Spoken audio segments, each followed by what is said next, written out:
जोशीमठ में किसी भी वक्त दोनों होटल्स माउंट व्यू और मलारी इन पर बुलडोजर चल सकता है। जमीन धंसने के कारण दोनों होटल्स झुक गए हैं। खतरे के चलते दोनों होटल्स को गिराने के लिए एसडीआरएफ की टीम मौके पर पहुंच गई।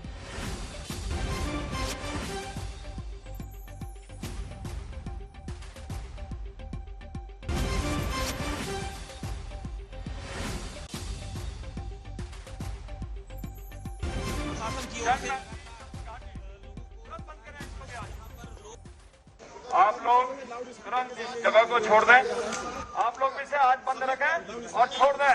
यहाँ से आप लोग भी निकल जाएं घर की और सभी लोग यहाँ पे जिन लोग के यहाँ नजदीक घर हैं, ये दोनों होटल आज डिस्ट्रॉय किए जाएंगे। पीछे आ जाओ भाई, पापा पीछे आ जाओ ना, सारी पीछे आ जाओ ना। आप इस जगह को खाली करें।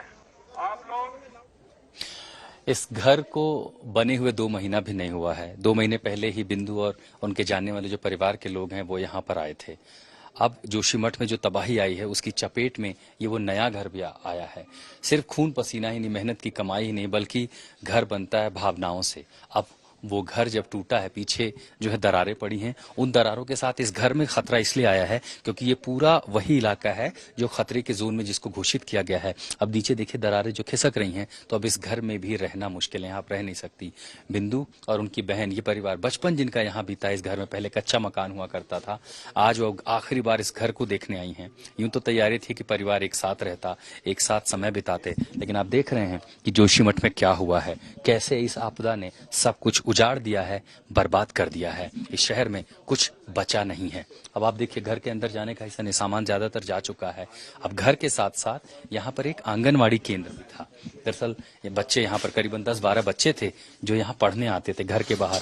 और हम अभी जो मुख्य रोड है जोशीमठ की, उससे थोड़ा ऊंचाई पर हैं, यानी आप समझिए कि जो ऊपरी ट्रेन है पहाड़ की उसमें है। और यहाँ पर आप देखिए कि ये चलाई जाती थी। बच्चे, बहुत सारे बच्चों की किताबें यहाँ पड़ी हैं, बैडमिंटन है, स्कूल का बस्ता है, सब कुछ। वार्ड की महिलाओं के लिए सुविधा देती थी, गर्भवती माताओं के लिए, धात्री माताओं के लिए, 6 माह से 3 वर्ष के बच्चों की देख रेख, 3 से 6 बच्चों की देख रेख, और उन्हें यहाँ पे हर प्रकार की सुविधाएं मिलती थी। आंगनबाड़ी चलता था। जी, आंगनबाड़ी चलता था। अब जब घर का आंगन ही नहीं बचा तो आंगनबाड़ी केंद्र कैसे चलता है? ये देखिए आंगनबाड़ी केंद्र का बोर्ड यहाँ उतर गया है। एक छोटा सा कमरा था, बच्चे जहाँ बैठकर पढ़ते थे। मैं आके देख रहा हूँ, ये तस्वीरें बहुत विचलित करती हैं, बहुत मार्मिक है। अंदर एक स्कूल का बोर्ड है, देखिए ये कैलेंडर है, काफी सारी चीजें यहाँ रखी हैं। कुछ सामान जा चुका है, कुछ सामान अभी भी बचा हुआ है। बस एक आंगनबाड़ी केंद्र का बोर्ड बचा हुआ है।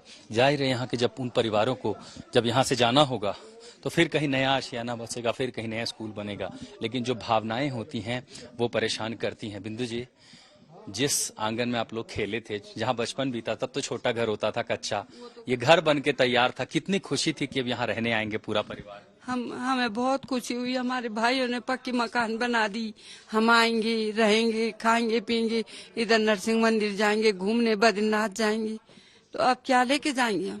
अब तो ऐसा है, अब हमारे भाइयों के लिए रहने के लिए मकान ही नहीं है। अब देखिए, जिन भाइयों ने घर बनाया था वो आज आए हैं देखने के लिए, मिलने के लिए, वो हाल समझने के लिए। अगर आप यहाँ कुछ समझ पा रहे हैं तो सिर्फ आंखों में आंसू हैं, गमगीन माहौल है। वो इसलिए क्योंकि सपना था एक साथ रहने का, अरमान था परिवार के साथ समय बिताने का, लेकिन जब आप आज यहाँ देख पा रहे हैं तो यहाँ सिर्फ और सिर्फ आंसुओं का सैलाब है। क्योंकि एक ऐसी आपदा जिसने जोशीमठ के सैकड़ों घरों को अपनी जद में ले लिया है, परिवारों को अपनी चपेट में ले लिया है, और अब जिन भावनाओं के साथ लोगों ने घर बसाया था, बनाया था, अब वो सब कुछ छोड़कर जाना पड़ेगा। जोशीमठ में ग्राउंड जीरो पर इस त्रासदी को कवर करते हुए मदन प्रसाद के साथ मैं आशुतोष मिश्रा, आज तक।